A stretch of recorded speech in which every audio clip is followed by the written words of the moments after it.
Good morning सभी बच्चे को। दिशा मैथमेटिक क्लासेस सीखे में। चलिए एक्सरसाइज 4.1 है और प्रश्न संख्या 33 को देखने वाले। इसमें वर्ग 8 है, स्टूडेंट फ्रेंड्स का गणित। और 33 नंबर प्रश्न संख्या देखिए क्या कह रहा है। सबसे पहले इसको पढ़िए ध्यान से। कह रहा निम्नलिखित प्रतिरूप को लिखे। यहाँ पे देखिए, यहाँ पे लिखा हुआ है 2 का क्यूब माइनस 1 का क्यूब बराबर 1 + 2 गुना 1। देखिए जो लिखा हुआ है उसी के प्रारूप करा लिखने के लिए। 2 का क्यूब माइनस 1 का क्यूब, इन दोनों का अंतर 1 है तो 1 गुना 2 लिखेंगे, इन दोनों को गुना कर देंगे, गुना 1।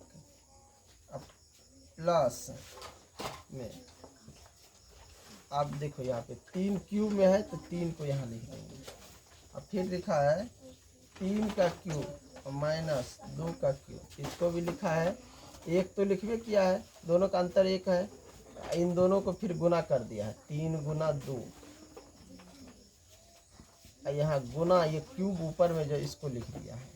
फिर लिखा है 4 का क्यूब माइनस 3 का क्यूब, 1 तो अंतर है 1 लिखा, गुना इसको गुना कर दिया 4 और 3 को, तो 4 गुने 3। अब गुना ऊपर में जो क्यूब है उसको भी गुना कर दिया। अब यहाँ ये लिखा हुआ है और नीचे कह रहा है उपरोक्त प्रतिरूप का प्रयोग करते हुए निम्नलिखित का मान ज्ञात करें। तो नीचे में जो है उसका कह रहा मान ज्ञात करने के लिए। अब यहाँ पे देखो इसका गुना हम करते हैं तो इसका ये तो पहले से सब बुक में दिया हुआ है, तो इसका हमको मान नहीं निकालना है। समझे? निकालना किसका है? निकालना है 1 नंबर में दिया है 7 का क्यूब और माइनस 6 का क्यूब, इसका मान निकालना है। तो अब देखो इसको भी हम लिख सकते हैं कि अंतर कितना है दोनों का, 1 है, 1 गुना इन दोनों को गुना कर देंगे 7 गुने 6, ऊपर में क्यूब है तो 3 से गुना कर देंगे। तो अब यहाँ पे देखो गुना करेंगे तो ये 1 से गुना करेंगे, ये इधर गया, यहाँ पे सॉरी यहाँ पे प्लस में था, इसमें प्लस दिया हुआ है, प्लस प्लस, बाकी ये सब क्या है गुना में है, तो यहाँ भी हम प्लस दे देंगे।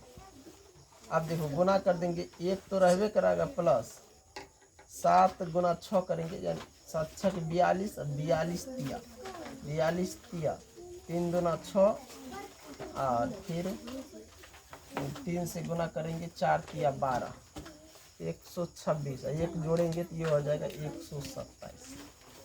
क्या हो जाएगा? 127।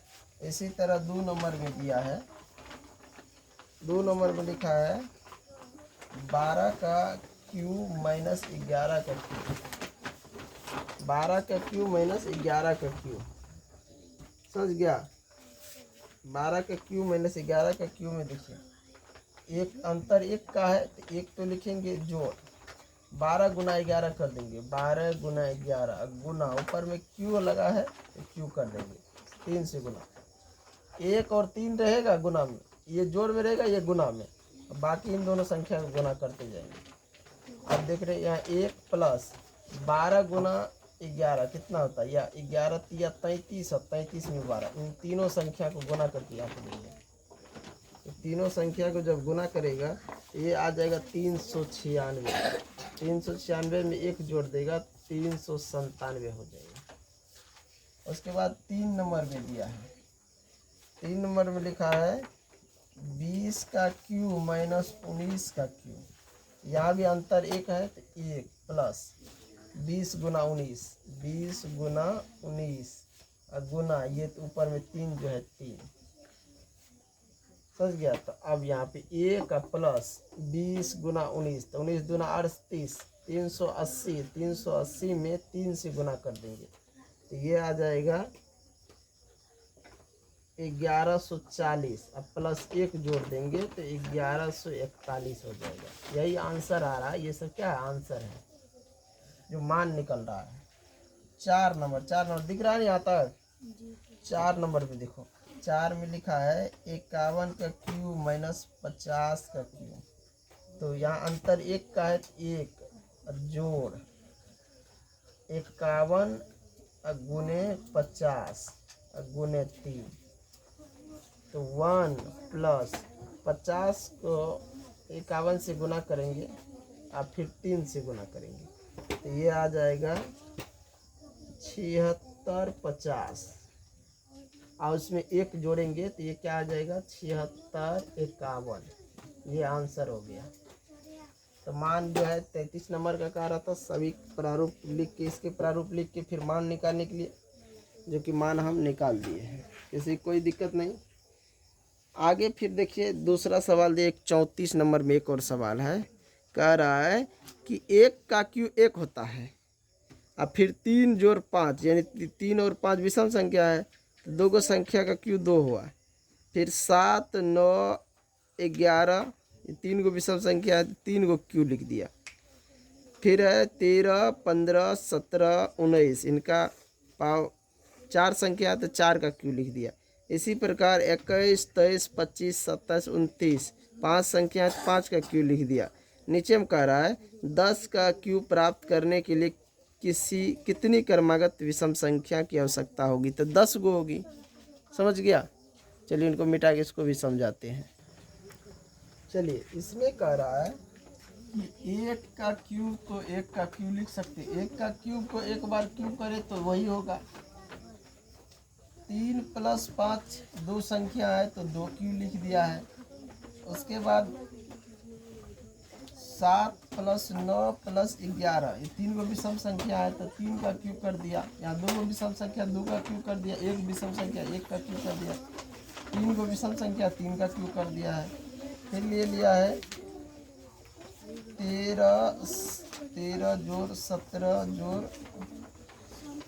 13 जोड़ 15 जोड़ 17 जोड़ 19, 1 2 3 4 को विषम संख्या है तो 4 का क्यूब कर दिया है। उसके नीचे फिर ले लिया है 21 + 23 + 25 + 27 + 29, देख रहा है ना। यहाँ 1 2 3 4 5, 5 को विषम संख्या है तो 5 का क्यूब कर दिया। उसी प्रकार कह रहा है क्या 10 का क्यू लिखने के लिए 10 को विषम संख्या लेना पड़ेगा, तो हाँ ले सकते हैं। तो यहाँ पे क्या हो जाएगा कि 10 का क्यू लिखने के लिए 10 को विषम संख्या लेना पड़ेगा। तो मान के चलो 29 ले लिया, 31 जोड़ 33 जोड़ 35 जोड़ 37 जोड़ 39 जोड़ 41 जोड़ 45 जोड़ 45 जोड़ 47 का हुआ। 1 2 3 4 5 6 7 8 9 10, इसको लिख सकते हैं 10 का पावर क्यू। ये यानी इसको 10 का पावर क्यू लिखने के लिए 10 को विषम संख्या लिखना पड़ेगा, जोड़ में लिख सकते हैं ना। तो इसका आंसर क्या होगा, ये हो जाएगा 10 का क्यू, यही आंसर है इसका। 10 को विषम संख्या लिखना पड़ेगा इसके लिए, समझ गया। 10 को विषम संख्या लिखना पड़ेगा 10 के पावर क्यू के लिए। यहाँ पे वही संख्या यहाँ पे समझा रहा था कि 1 विषम संख्या का 1 क्यू लिख सकते हैं, 2 को विषम संख्या का 2 क्यू लिख सकते हैं, 3 को विषम संख्या का 3 क्यू लिख सकते हैं, 4 को विषम संख्या का 4 क्यू लिख सकते हैं, 5 को विषम संख्या का 5 क्यू लिख सकते हैं। इसलिए 10 को विषम संख्या का 10 क्यू लिख सकते हैं। आज समझ में। तो ये जो था एक्सरसाइज कंप्लीट हो गया है और यही छूटा हुआ था। अब जो हमारा चलेगा चैप्टर वो है 5.1, बाकी सब सवाल बना हुआ है, इसमें चले जाएंगे। तो इस वीडियो को यहीं पे एंड करते हैं। जो भी बच्चे वीडियो देख रहे हैं वीडियो लाइक कीजिए, शेयर कीजिए, फेसबुक पर देख रहे तो फॉलो कीजिए, यूट्यूब पर देख रहे चैनल को सब्सक्राइब कीजिए। इन्हीं के साथ जय हिंद जय भारत।